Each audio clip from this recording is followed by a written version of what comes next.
pastel sec, c'est de la poudre de couleur ou du pigment qui tient ensemble parce qu'on les a compressés. On l'a compressé très, très fort.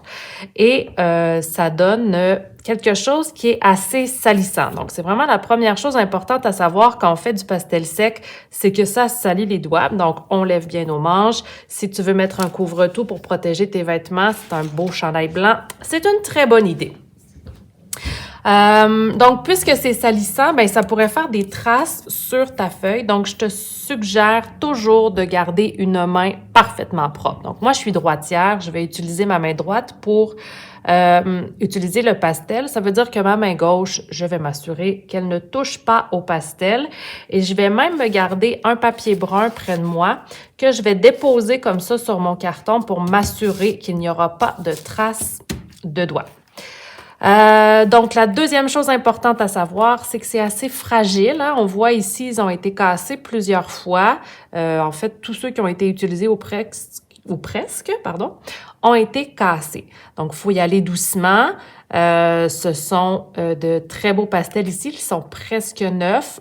Il y a 450 élèves qui les utilisent. Donc, on fait attention pour ne pas les casser le plus possible. Si ça arrive, pas de panique, c'est le signe que tu appuies trop fort. Donc, ajuste-toi, essaie d'appuyer moins fort à l'avenir. Le pastel, on peut l'utiliser de plusieurs façons. Ici, j'ai pris un carton noir et un carton blanc pour te montrer que la couleur ne ressort pas vraiment de la même façon.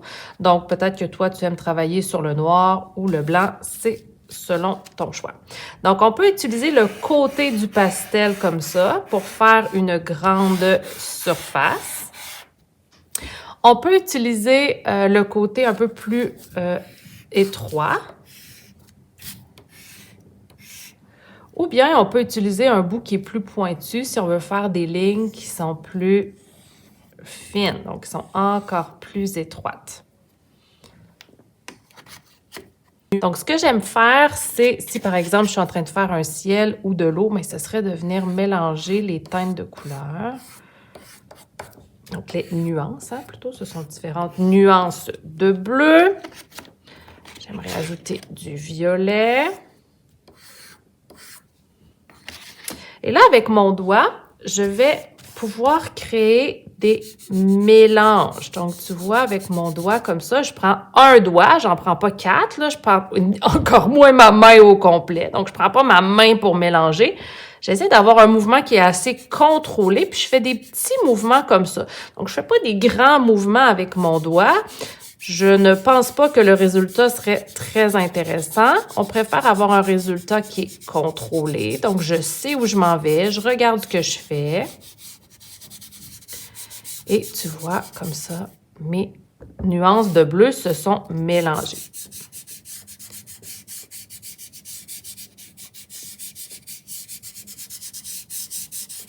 Comme ça, ici.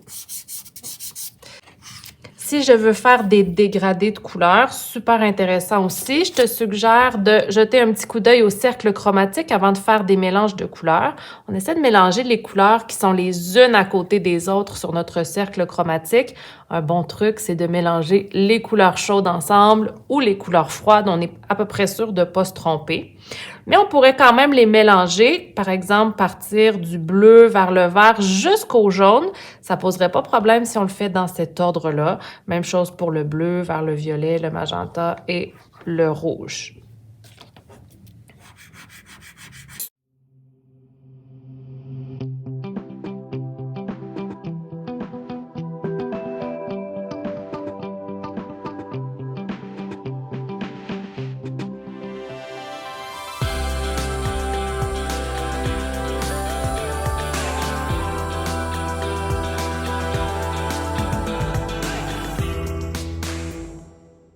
Lorsque tu as pris les pastels, ils étaient bien rangés. Donc, chaque pastel avait sa place dans la boîte.